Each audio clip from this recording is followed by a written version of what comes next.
Hello dear students, हम अपना mathematics जो क्लास सिक्स्थ का है यही कंटिन्यू कर रहे हैं। This is our mathematics for class sixth which is particularly JK BOSE NCERT recommended book. इसी को हम कंटिन्यू कर रहे हैं कि यहाँ पर आप देख सकते हो ये जेके बोस है।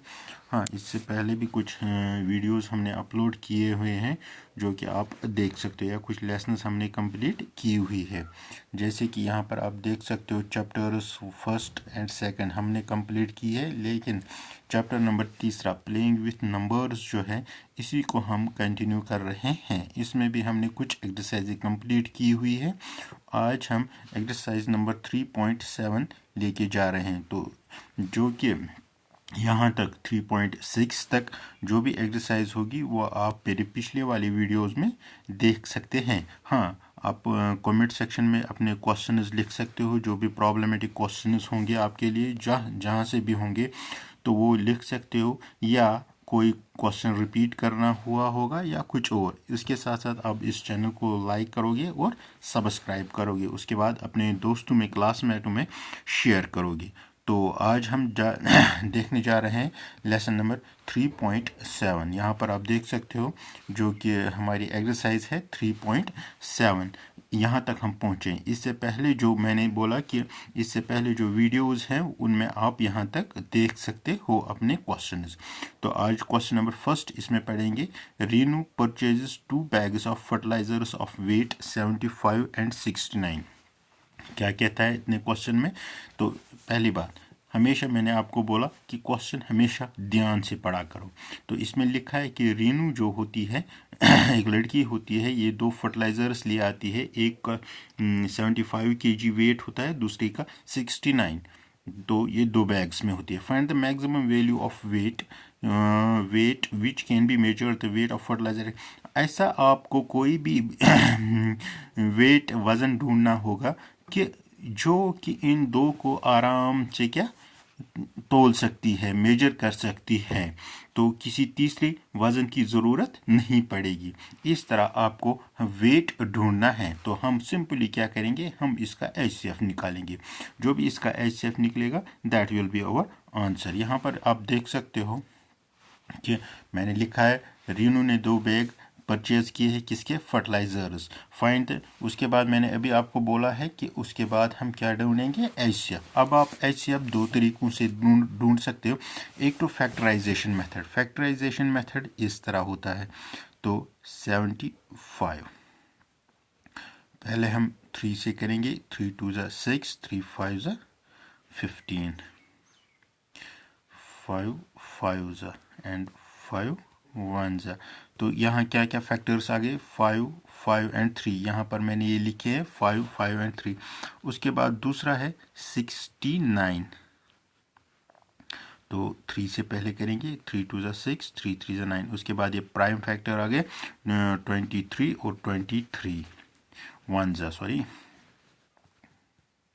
1 ज़ा। तो यहाँ पर आ गया 3 एंड 23, ये 2 फैक्टर्स। तो ये फैक्टर्स मैंने पहले ही निकाले हुए हैं, तो यहाँ पर आप देख सकते हैं। हाँ, अब आपके पास दूसरा मेथड है, डिवीजन मेथड से भी आप इसे एचसीएफ कर सकते हो। तो पहले मैं इसको डिफाइन करूँगा, उसके बाद मैं डिवीजन मेथड भी दिखाऊंगा। तो ये आपके निकले 3 5 एंड 5, किसका फैक्टर? 75 का, और 69 का 3 एंड 23। इसका मतलब है जो एचसीएफ वहाँ निकलेगा वो दोनों में कॉमन होना चाहिए। वो क्या आएगा? 3। जो ये 3 है ये कॉमन आ गया, इसका मतलब हमारा आंसर जो है 3। That means the highest common factor which has come. That means कि आप बोल सकते हो कि द लार्जेस्ट, और जो ऐसा वेट है जो इन दोनों को मेजर कर सकता है, दैट इज़ 3। That is 3। 3 ऐसा मेजर वेट है जो इन दोनों को कर सकता है। हमारा आंसर आ गया 3। अब मैंने इससे पहले भी आपको बोला कि अब आप अगर आप चाहोगे इसको डिवीजन मेथड से भी एचसीएफ निकालना तो निकाल सकते हो। जो बड़ा वाला होता है वो हम डिवीजन के अंदर लिखते हैं, और बाहर छोटा वाला, दैट मीन्स 1 से आएगा 69। उसके बाद क्या आएगा? यहाँ पर आएगा 6 11 66। इसको मैं थोड़ा छोटा कर देता हूँ। 66।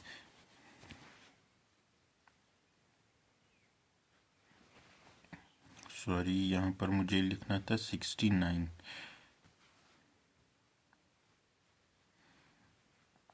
तो 6 11 ज़ा 66, वहाँ से 3 आ गया और 6, दैट मीन्स 3 2 ज़ा 6। यहाँ पर क्या आएगा, रिमाइंडर आ गया, दैट मीन्स यहाँ पर जो फैक्टर हमारा आ गया एचसीएफ दैट इज 3। तो the maximum value of weight which can measure both 75 and 69 that is 3। Okay, ये पहला क्वेश्चन है। उसके बाद नेक्स्ट क्वेश्चन की तरफ हम जाएंगे, जो दूसरा क्वेश्चन है। 3 boys step up together from the same spot. 3 लड़के निकल रहे हैं एक ही जगह से, एक ही पॉइंट से निकल रहे हैं, देयर स्टेप्स। और वो जब अपने कदम उठा रहे हैं, पहले का कदम जो होता है वो आता है 63 में, 63 सेंटीमीटर अपना कदम उठा रहा है, दूसरा 70 और तीसरा 77 respectively. What is the minimum distance that each can cover so that they can cover the same। हाँ, कंप्लीट स्टेप्स जो दोबारा किस पॉइंट पे ये पहुंचेंगे जहां पर इनको ये दोबारा मिल जाएंगे, इसको हमें क्या करना है, इसे हमें दूसरे वाले को करना है LCM।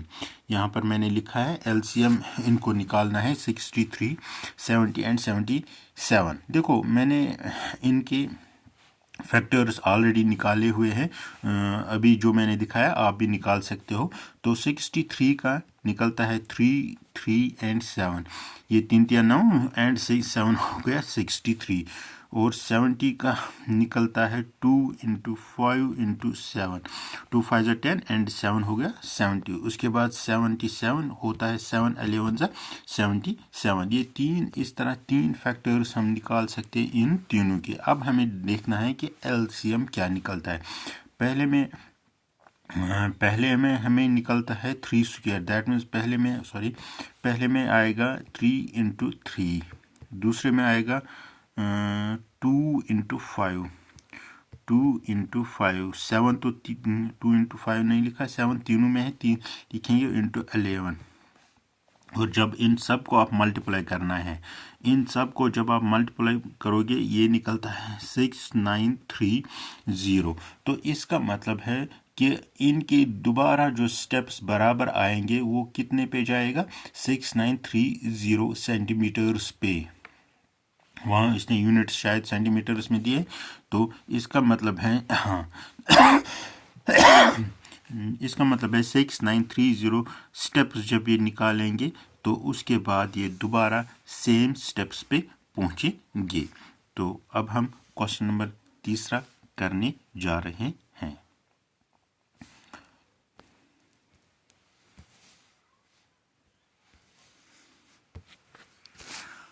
तो question number 3, the length breadth and height of A room. देखो लेंथ इसने दी है 8 to 5, ब्रेड्थ इसने दी है 6 7 5 and height of a room 4 5 0 rest। find the longest tape which can measure the 3 dimension of room exactly। इसका मतलब, इसका कहने का मतलब है कि इसने लेंथ ब्रेड्थ और हाइट दे दी है। अब क्या है कि आपको रूम ऐसा इंच टेप लाना है कि जो रूम की कंप्लीटली अच्छी तरह ये तीनों चीज़ें मेजर कर सकती है, जिसमें हमने जिस तरह हमने पहला वाला क्वेश्चन किया है। फिर 8 to 5 के फैक्टर्स जो निकले हैं 3 इंटू 5 इंटू 5 इंटू 11, 6 7 5 के निकले हैं 3 इंटू 3 इंटू 5 इंटू 5 एंड 450 के फैक्टर्स निकले हैं 2 इंटू 3 इंटू 3 इंटू 5 इंटू 5। ये फैक्टर्स मैंने पहले ही निकाले हैं, ये आप देख सकते हो हम किस तरह फैक्टर्स निकालते हैं, या मेरे कमेंट सेक्शन में लिखो, मैं दोबारा दिखाऊंगा, कोई बात नहीं। तो इस तरह हमने फैक्टर्स निकाले हैं।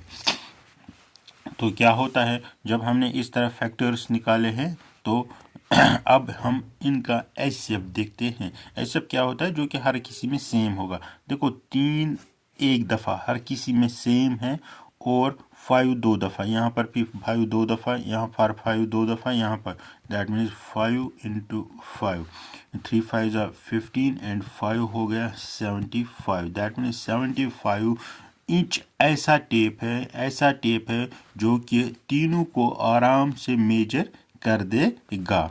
जो तीनों ऐसा 75 सेंटीमीटर ऐसा इंच टेप है जो कि लेंथ भी मेजर कर देगा, ब्रेडथ भी मेजर कर देगा और हाइट भी मेजर कर देगा। ये किससे निकला है? LCM से। नेक्स्ट क्वेश्चन,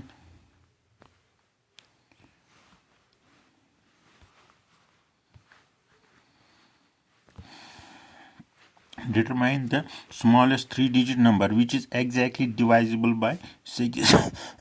तब इसका मतलब है कि हमें 3 डिजिट ऐसा ढूंढना है जो स्मॉलेस्ट होगा। पहली कंडीशन क्या है? 3 डिजिट ऐसा कि जो कि स्मॉलेस्ट। अगर हम स्मॉलेस्ट 3 डिजिट देखेंगे, 100 is the smallest 3 digit. Okay, अब लेकिन ये इसके साथ और एक कंडीशन देता है कि जो कंप्लीटली डिवाइजिबल किस से होगा? 6, 8 एंड 12। अब आपको क्या करना है? फैक्टर्स ऑफ 6, 8, 12 यहाँ पर मैंने निकाले हैं, तो एलसीएम निकालना है। तो 6 के फैक्टर्स 2 एंड 3 होता है 6, 8 होता है 2 into 2 into 2, 8 and 12 2 into 2 4 into 3। अब क्या करना है? अब हमें एलसीएम निकालना है। यहाँ पर मैंने निकाला हुआ है, दोबारा दिखाता हूँ। 2 इंटू 3, 2 इंटू 3 इंटू 2 इंटू 2, ये निकलेगा इनका एलसीएम। 2 3 6, 6 2 12 एंड 24 इनका एलसीएम निकलेगा। अब 24 को जब हम पहले मैं रब कर देता हूँ, तो 24 से किससे डिवाइड करेंगे? 100 से। 100 को डिवाइड करेंगे क्योंकि ये स्मॉलेस्ट 3 डिजिट नंबर बनता है। तो 24 4 96, आई थिंक 4 4 16, 4 2 8 ताकि 9 4। दैट मीन्स इसमें 4 ज़्यादा पड़ता है, लेकिन हमें क्या चाहिए? 3 डिजिट। 3 डिजिट का मतलब है हमें 24 को माइनस करना है 4, वो बन जाएगा 20। 100 को हमें 20 ऐड करना है। दैट मीन्स 120 जो है स्मॉलेस्ट 3 डिजिट बन जाएगा, जिसे कंप्लीटली डिवाइजिबल बाय 6, 8 एंड 12। क्या 6, 8 एंड 12 कंप्लीटली डिवाइजिबल होगा? किसको करना है? 120। जो आंसर आएगा that is 120। 120 is the smallest 3 digit number which can be divided by 6, 8 and 12 exactly। तो उसके बाद 5th क्वेश्चन जो है, डिटरमाइन द लार्जेस्ट डिजिट 8 10। हाँ, इसी तरह हमें और एक क्वेश्चन दिया है इसने, तो लेकिन इसमें हमें लार्जेस्ट 3 डिजिट नंबर ढूंढना है कि जो कि 8 10 एंड 12 से डिवाइजिबल होगा। तो इसी तरह हम फैक्टर्स पहले निकालते हैं जैसे कि आपको मालूम है, लेकिन इसमें लार्जेस्ट जो 3 डिजिट नंबर है that is 9 9 and 9। This is the largest 3 digit number. अब हमें ये देखना है कि 8 10 और 12 से एग्जैक्टली डिवाइजिबल होगा कि नहीं होगा। तो इसको सिंपली आप क्या करोगे? इसे सिंपली आप पहले रब करोगे। तो जब हमने रब किया तो 8 के फैक्टर्स निकलेंगे 2 इंटू 2 इंटू 2, 10 के 2 इंटू 5 एंड 12 के 2 इंटू 2 इंटू 3। इसके बाद हमें एलसीएम निकालना है। एलसीएम निकलता है 120। तो अब क्या करोगे? लार्जेस्ट 3 डिजिट नंबर जो है इसको 120 से डिवाइड करोगे तो क्या बन जाएगा? 9। अगर हम करेंगे 8 से करेंगे, क्या करेंगे? 8 से, क्योंकि अगर 9 से वो बन जाएगा 9 2 18, 9 वो 1000 के ऊपर, दैट मीन्स 4 डिजिट के ऊपर, इसलिए हम करते हैं 8 से। 8 0 0 8 2 6 8 1 8 9, दैट मीन्स 40 जो है, नहीं 39 सॉरी 39 ज़्यादा आएगा। तो इसका मतलब है 960 जो है ये लार्जेस्ट 3 डिजिट नंबर बन जाएगा। हमें ये क्या बन जाएगा? लार्जेस्ट 3 डिजिट नंबर, सबसे बड़ा, जो कि एग्जैक्टली डिवाइजिबल भी होगा किससे? 8 10 एंड 12 से एग्जैक्टली डिवाइजिबल भी होगा। 8 10 एंड 12 से बराबर डिवाइजिबल होगा, इसमें कोई भी प्रॉब्लम नहीं होगी। तो इस तरह हमने पहले 5 क्वेश्चंस कंप्लीट किए हैं। तो अब क्या करोगे आप? इस चैनल को आप लाइक करोगे, शेयर करोगे और अपने क्वेश्चंस जो है वो कमेंट सेक्शन में डाल दोगे, so that next lecture will be on that.